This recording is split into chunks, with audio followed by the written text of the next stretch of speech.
Hi, welcome. It's Meredith. I'm here with our message for Thursday, the 4th of February, 2021. We are using the Lightseer's Tarot for our message today and Shuffle Bonanza for today's message.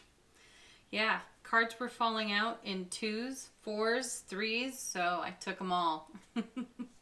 Let's get into it. We have, I think, 5. We have 5 for the overall theme today. Our first card is, and this is kind of fascinating to me. We've been having a lot of the knights show up in our readings at the very beginning and at the very end. And you know that knights move energy messages between cards. And I believe we left off with the Knight of Swords in yesterday's reading, and I felt that looped back around to the Nine of Swords, because typically I would pull another card, you know, to see where it's coming from, going to. So today we're starting out with the Knight of Swords, and I feel like that's a continuation of the message from yesterday, where we had the Knight at the end looping back around to the Nine of Swords, and here we're starting out again. So this speaks to me of progression through spiritual journey work, life experience. And we may be leveraging the Mercury retrograde energies on our spiritual journey work at this time, which is why we're seeing this type of connectivity in the cards. So, you know, after the Knight of Swords takes a run at the Nine of Swords out of yesterday's message and all the goodness that came out of that, where does that go today? So we're picking up where we left off from yesterday with our beautiful knight. And let's talk about him for a minute. He is the most not the most, well, yeah, I have called him the most impetuous of them all. But, you know, he's very driven, and I feel that the quality of his drive is important to pay attention to at this time. This is a knight that never quits. He doesn't falter. He is not distracted. He is not swayed from his mission. So let's take those qualities into account as we're looking at the very things that may have been limiting to us, that we're clearing up. Whatever it was on the Nine of Swords that was keeping us awake at night, something that we are thinking about. Vulture thought, you know, turning over and over and over, right? We're clearing that up because we have a beautiful atmosphere in which to clear it up. We had so much support from the Sun in the Suit of Cups and the Wands as well. They've been showing very nicely in the readings. So let's take all those great qualities of this knight and his ability to not be distracted. Now, you know, he gets picked on a bit for not necessarily looking into the periphery, and at times that's great because what's in the periphery could be distracting. But we've had a lot of support from the Death card and the High Priestess, which takes care of that for us. You know, our intuitive vision is so high vibe, keenly tuned, that when we're in a phase of the Knight of Swords and being so driven and focused, our intuitive vision, our intuitive gifts make up for what we might not be looking at in the periphery. And the Death card has had quite a show lately in the cards, so we're sweeping that stuff off the foundation too. So excellent. We're going to use the great qualities of this knight, and we're going to move into the next card, which is the Five of Pentacles. Fantastic, because, you know, the Nine of Swords out of yesterday's reading speaks to an instability, something that needs stabilizing in our life. So as I've said, we're in a great atmosphere for doing just that kind of work, and the fives in tarot bring us instability. They also bring us the opportunity to create a more stable environment. So we now have the hard-driven focus of the Knight of Swords running toward the Five of Pentacles. So stability is on its way in, and it's decisive, it's strategic, it is exacting. And that's exactly what we require when we're bringing wholeness, fulfillment, and healing to a Nine of Swords life experience. So the Five of Pentacles in tarot is a card of feeling left out in the cold. And anywhere that we feel we're living by limits, we're leaving ourselves out in the cold. We're denying ourselves the fulfillment we hold in heart space. So it's here, it's on offer to us. And this is a great opportunity for us to stabilize this 5. And it's grounded. You know, the suit of Pentacles is all about material and earth and body and resource, right? So we are bringing stability with all of those gifts on this 5, which creates, look at the next card. How beautiful. The 2 of Cups. What an amazing card to see after the 5 of Pentacles, right? Now we have harmony of divine masculine, divine feminine within self.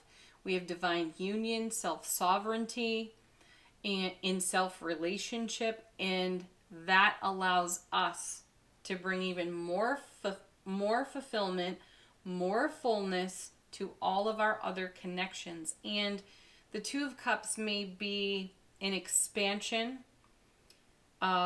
within a very primary relationship, one that is a priority in our world. So something might have been unstable within self, and as we heal that, we bring stability everywhere. Fantastic. And divine union, divine self-sovereignty, and then this expands and deepens a bond for us in all of our primary relationships. How beautiful is that? You know, we become so radiant in the overflow of the suit of cups that we've had showing up in the sun, and you know, the Wheel of Fortune delivering. The Wheel of Fortune delivers just this kind of quality to all of our relationships. And then we have another Knight. So wow, we're definitely moving that energy, and it's the Knight of Cups. Fantastic, because that's the kind of energy that we want to have on offer and in our broadcast, right? Approachable, open, receptive, generous, reciprocal, right? The Knight of Cups makes an offer, usually an offer of love, but let's expand that message. It's all about how this stability in the 5 helps us achieve a greater ability to make ourselves available to all the people that mean the very most to us in an interdependent, harmonized way. Oh gosh, and now look at this. Another return card for us with the 4 of Wands. How beautiful is that? That's the happiest card in the minor suits of tarot. It's right up there with the likes of the 10 of Cups and the Sun in tarot. And so doing this kind of spiritual journey work, you know, sifting through your life experiences and plucking out the things that are unstable and require unconditional love, kindness, and healing creates a 4 of Wands life experience. So this is what we are bonded to within our own self, 2 of Cups, and then this is what we have to offer in all of our primary relationships. So this becomes the foundation, the super stable foundation. Now let's also notice that we have this 5 that shows up as the instability, and we have this 4 that shows up as the success of creating stability from doing this journey work. Beautiful message. I love how these cards basically throw themselves out of the deck in the shuffle, because I feel that the message is that important. This is what tarot wants to say to us and have us keep our eye and our heart on it. So next we have, after all of this up here, this is the energy atmosphere. This is how it's charged. This is what we have an opportunity to take advantage of within the day or many days, right? Then where do we go with that? Once we see this overall theme, what comes next but the Emperor? Talk about stability and experience. He's got all of that. He's also very driven, which connects nicely to our Knight of Swords over here. I love in the Lightseer's Tarot that the Emperor is so gracefully at ease. There's no drama brewing around him. There's no space for drama because he has so much wisdom and experience. He is an unruffled character in tarot, and he represents those qualities as well within us, from taking a look at the instabilities and then having a fair exchange of energy within self-relationships so that we can have an even more fair exchange and so much more to offer in generosity, reciprocity, everywhere else. So this energy now gets channeled through the Emperor. He is the father of tarot. He and the Empress are the pinnacle of tarot. So what are we looking at now but the Hanged Man, enlightenment?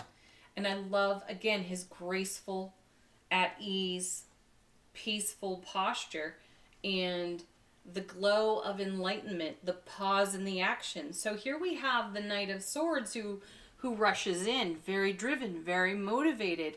And we have this atmosphere for happiness, bliss, joy, celebration of life, simultaneously running alongside what requires more love, unconditional kindness, compassion. And that's the enlightenment. We pause in the action for that while all of this is still going on. You know, and it is synchronistic. These things coexist. It's not that we are oh ho hum down in our Five of Pentacles. It's more like we notice the pebble in the shoe and we tend that. We take care of that while we are still in celebration mode, sharing in togetherness mode. And that's the enlightenment. It's not that we have to be one thing or another. We can be all things. It coexists. They live synchronistically with one another. It's not linear. Excellent, right? And then, wow, look at the major arcana here. Now the Magician. And here it is once more. This is, you know, our happiness, our love, our light, our choice and decision to live our Four of Wands, to be an offering to our world, to be sovereign within self-relationship so that we are sovereign within all of our relationships, provides a great overflow, which we've seen in the Suit of Cups recently, you know, to the nth degree. It provides the kind of energetic fuel that gives us the Magician. And you know, the Magician has all the tools and all the suits of the tarot. Rarely, though, does the Magician ever pick those tools or suits up. The Magician channels that energy like an emperor, right? And continues to reinvest. That's, again, more enlightenment. There is always overflow for reinvesting within self-relationship and what you hold in heart space and how you make more Four of Wands life celebration out of that. Coming with our Magician, and you can see it in the artwork here too. You can see the contribution of the Magician's energy into the field of raw potential and possibility.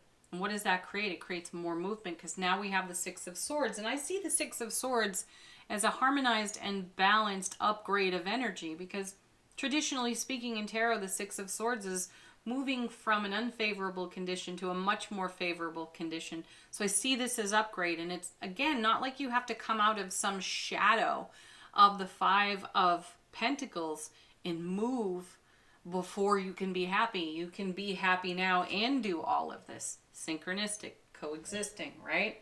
So the Six of Swords has us in motion, in momentum, which is great because some of that momentum comes from our very hard-charging Knight of Swords over here. It is still channeled through the energy of the Emperor, who's at peace, in grace, at ease, and enlightened, and knows exactly how to continue to invest our level of happiness, Four of Wands, as an offering, Knight of Cups, in a harmonized Two of Cups sort of way. So I don't feel like that Six of Swords is, oh, we're leaving something dark and gloomy behind. No, it's like, hey, guess what? I got an upgrade. Woohoo! And where do we go next but into the gorgeous Ace of Cups? Aren't you so happy to see that here? Because it is the continuation. It is the wisdom of the Emperor, the action of the Magician. And it is our investment of energy into divine order. So the Ace of Cups is a divine and cosmic gift from the universe at large, saying, look at how amazing it is for us to co-create together. You in divine order, you in the divine all. It produces this kind of raw potential overflow for so much more, to keep this Four of Wands life experience in motion, in development, always growing. Coming with our Ace of Cups now is the Tower. That's a whole lot of great major arcana on the table. And the Tower, you know, in tarot is such a cringe card. Everyone has a reaction to this card, and here's a Six of Swords bit of upgrade on the Tower. This lightning bolt is our spirit. It's our fire. It's our enlightenment, and it's our overflow from the Ace of Cups. And what is that doing but expanding? It's expanding us. It's stretching us and creating so much more connection within the Two of Cups, right? We come out of the instability. We create amazing stability. We have so much more to offer. And because of that, our connections, our bonds, our broadcast, it just gets deeper and deeper and more enriching all the time. So when you see the Tower, it's not so much about shock and awe of, oh gosh, I've left something untended. No, we haven't. We're seeing it. We're running at it like the Knight of Swords to crack it wide open, bring it into fullness, wholeness, and then into overflow so that we create more Four of Wands. So that Tower is a very necessary part of the process, and it's quite exciting for us. And then we have now the Hierophant. How beautiful. Another major arcana, by the way. And the Hierophant is kind of a counterpart to the High Priestess, though more, I would say, connected to the suit of Pentacles. If I had to connect this card to a suit, I'd go to Pentacles, because I'd put the High Priestess in the Suit of Cups, and, you know, because that's so much more emotional, ethereal, and I feel that the Hierophant, the High Priest, is making something of what the High Priestess shows us. Like, she's the vision, and the High Priest is the resourceful provider of material. This is a card also of education, self-edification, and it is a card that helps us raise our vibration, challenge our belief system and our programming, and that comes from the High Priestess as well. We'll have a vision, we will have an intuitive download, and it presents a challenge, Six of Swords, and shows us where we can upgrade, right? And once we challenge that and upgrade the energy, we're looping the energy back around like we did yesterday with the Knight, but it's looping back around here into the Emperor. So we're taking a look at belief system and programming that is created in instability on our Five of Pentacles. We are upgrading that energy, Six of Swords, moving along with the energy, taking it to an expansive place and in an enlightened way, which becomes great fuel for what we hold in heart space. And now we have room to accommodate what's coming off our overflow, Ace of Cups. Yes. Wow. What a reading. Let's do angel answers. If you have a question, this is a great time to ask it. If you are looking for confirmation on something, these cards are excellent at that too. First one flipping out of the deck is, it's up to you. Yeah, nobody can do this for you. No one else stabilizes your foundation like you do. No one else cracks open, tears down a tower like you do for yourself as you create your Four of Wands. This is totally up to you. And it's totally up to you to also decide whether or not the challenges that come with the Five of Coins and sometimes the Six of Swords and sometimes the Tower can coexist within your happiness. Right? That's a choice. Next card. Look for a sign. Lightning bolts. Lightning bolts. Those are pretty bright signs. Pay attention to your tower. Pay attention to your foundation. Take a look at your harmony and your balance. There's plenty of it in this reading. And bring it into your world where there is any perception and experience of instability. I love that this card continues to show up, especially when we're doing this kind of journey work. No need to worry. You don't have to fret. You don't have to try. You don't have to force or push anything. Step into the energy of allowing. It's up to you to do that too, and pay attention to the signs that divine order is bringing you. One more.